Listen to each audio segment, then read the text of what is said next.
How do you like chicken fried steak? Chicken fried steak is irresistible. Finger licking good. Delicious. Chicken fried steak is pretty good. Did you know October 26th is State Chicken Fried Steak Day? I did not know that, but I'll have chicken fried steak on that day for sure.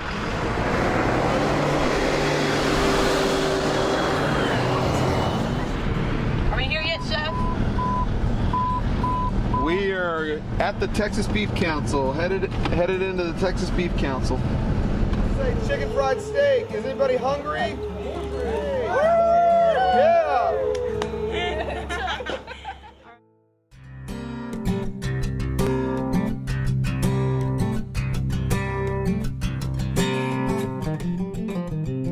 So on this side, you can see we have two distinct muscles. And you can see that in their picture. We're going to do what they've done on the top part of that sheet. We're going to separate this cap muscle off the top of the main muscle here and create this top sirloin cap and then our primary one. And anytime we go to separate or to cut meat, basically what we're going to do is we're simply going to follow the seams. And a lot of times once we're into a seam, it's just that area between the muscle. You can almost do it with your hand. We don't need but just the tip of our knife, basically just to kind of break through and separate that out. So it's not difficult. People that dig their knife in and go and they can't see where the knife's going. When we're doing that, we're messing things up. So we just want the tip of our knife in. What cooking methods are healthy to cook each sirloin or piece of steak? Some of the other questions we often get about some of these different cuts is, what is the healthiest way to cook a lean cut of meat? And when we think about that, any of our cooking methods are healthy ways to cook. So you've got grilling, you've got pan frying, you've got pan broiling, the primary difference being which is a little bit of oil for pan frying. We've got barbecuing, we've got roasting in the oven, and we have pot roasting. We use moist heat to break down those less tender cuts. So they're all considered very healthy in terms of your cooking method. And so what we try to do is match up the best cooking method with the cut of meat. For example, if we have a brisket, the flat half of a brisket, interestingly enough, is a very lean cut. We often don't think about that, but it can be lean. And so it doesn't work very well on the grill because it's going to end up being tough. So we want to use a slow cooking method like barbecuing or braising, where you make it more tender and still have a healthy piece of a healthy meal that we can enjoy when we're done. Would you cook a thicker cut of meat longer than you would a thin cut of meat?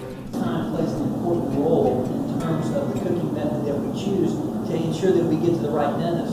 You'll notice that when we cook our country fried steak today in hot oil, it's only going to be a 2 or 3 minute cooking process because it submerges and cooks on both sides at the same time. So that internal doneness is very important. And when we talk about thick cuts, like a nice thick ribeye or a London broil, we may cook that for 10 or 15, 20 minutes, 5 or 6 minutes aside, depending. So the thicker the cut, typically the longer it takes to cook, and so you're going to adjust that based upon what you're looking for. Does fat help tenderize meat during cooking? One of the questions that we often get is whether fat in a muscle helps tenderize. And sometimes it does. The intramuscular fat of the marbling helps provide a little bit more tender bite, but its really key component is more on flavor and how that affects the eating experience. Even though it does help provide a little bit of tenderness, its key role is more in terms of flavor.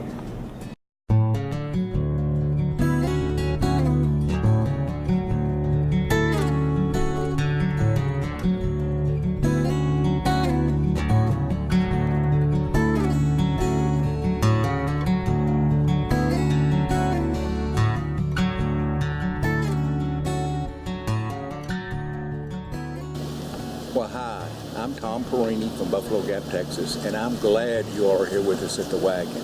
Glad to have you. Well, and we're going to be talking today about a very Texas treat called a chicken fried steak. Now, the first thing I'm going to tell you is there is no chicken in chicken fried steak. And, you know, and that if you're from out of Texas, that's the kind of thing that kind of confuses people because they think it's some kind of, I don't know what they think of, but it's beef that actually has a batter like you cook fried chicken in. Exactly. You know, now this is ribeye. and this is my choice. This is what we use. We have a steakhouse in Buffalo Gap, and this is what we use. But a lot of times chicken fried steak is made out of cuts that might be a little tough or a little firm to the bite. And why is that? Well, it's just different cuts of meat are firm. And so this is a great way to utilize those. And by doing it as a chicken fried steak, you're elevating it, because you don't want to get something that would be tough and try to cook it on a grill, because it's just going to stay tough. If you're going to cook on a grill, what you need to use is a ribeye or a sirloin or something like that that has a lot of marbling in it that will make it really taste good. So this is how it all started. So if, for example, if you were to get a round steak, which is pretty and it's real red and everybody is perfect, but it's not for grilling, but you can tenderize that round steak and make a great chicken fried steak. All right. So now with having the steakhouse, we have what we call trim from the ribeye. So what I have done, I've actually gotten a thin piece of trim that we have, and I'm tenderized it. Now on a wagon, you don't have a mallet.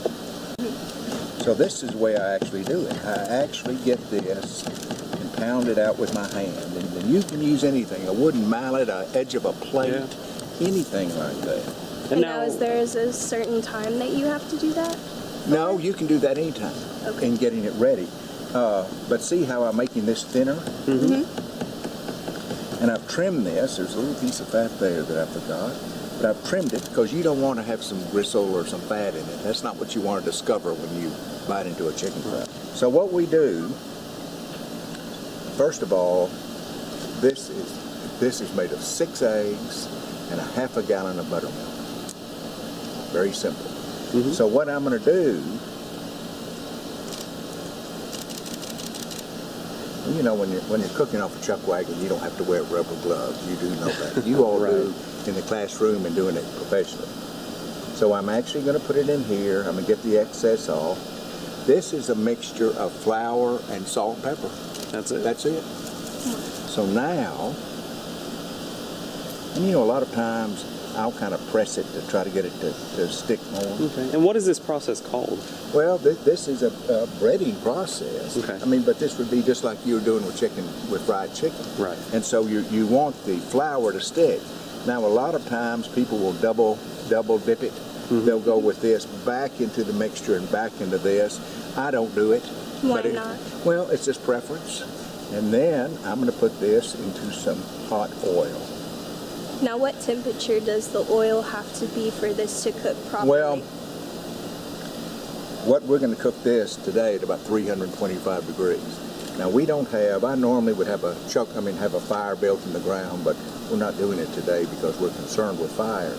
So we're using a propane burner, and I actually have a temp gauge in there that we're going to check.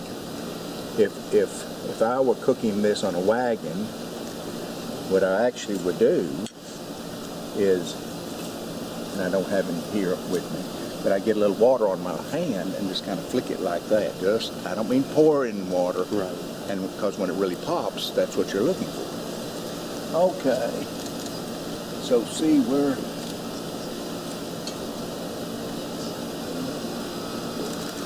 Is it going? Yeah. All right, let's try this.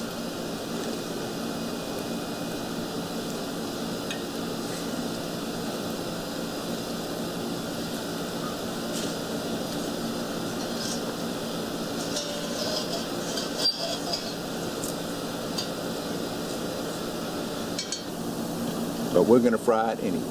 Ooh. So let's see how this works.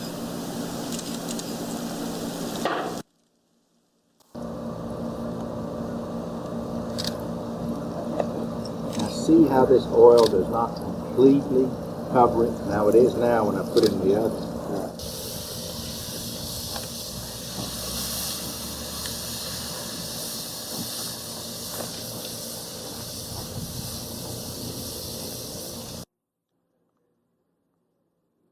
Tom, thank you for being part of this Texas Chicken Fried Steak Day.